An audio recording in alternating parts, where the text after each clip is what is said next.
Let's make oatmeal peanut butter chocolate chip cookies. These cookies are gluten-free. We use maple syrup in place of refined sugar, and they're 100% delicious and decadent tasting, even though there's no flour in them.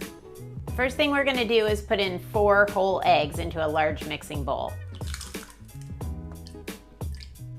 This recipe makes enough for 12 large cookies, so you could definitely do half this recipe and have 6 large cookies, and of course you can make your cookies smaller if that's how you desire.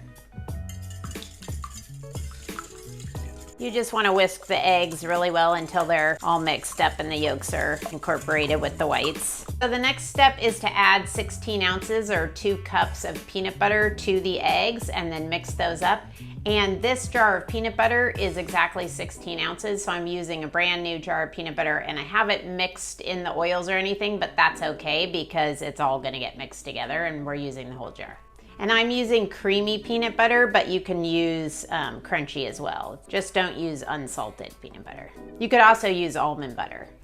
Now, instead of using sugar, we're using maple syrup. So it's gonna be 2/3 of a cup of real maple syrup. There we go. And add that to your ingredients. Now we're gonna add a teaspoon of salt, half a teaspoon of baking soda, and a teaspoon of cinnamon. And if you don't like cinnamon, you don't need to add it, but I think it adds a really good flavor. And the salt is necessary. Then we're gonna add 3 cups of old-fashioned rolled oats, and we're gonna give that all a mix.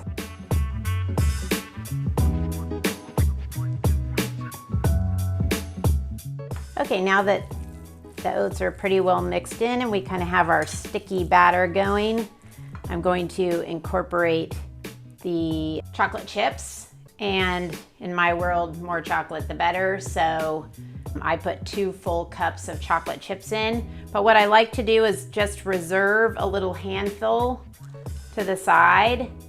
And I use those to top the cookies before they go in the oven. So I'm gonna put the rest of them in and then stir those in.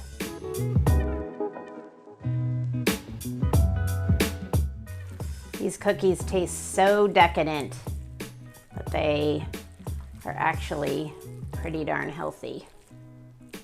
Now it's very chocolatey, and we have a nice sticky dough coming together.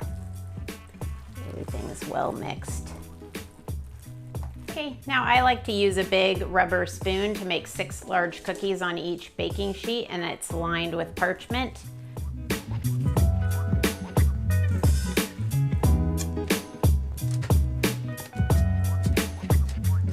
I just like to dot them with some of those extra chips, just to make sure that everybody has an obvious chocolate bite early.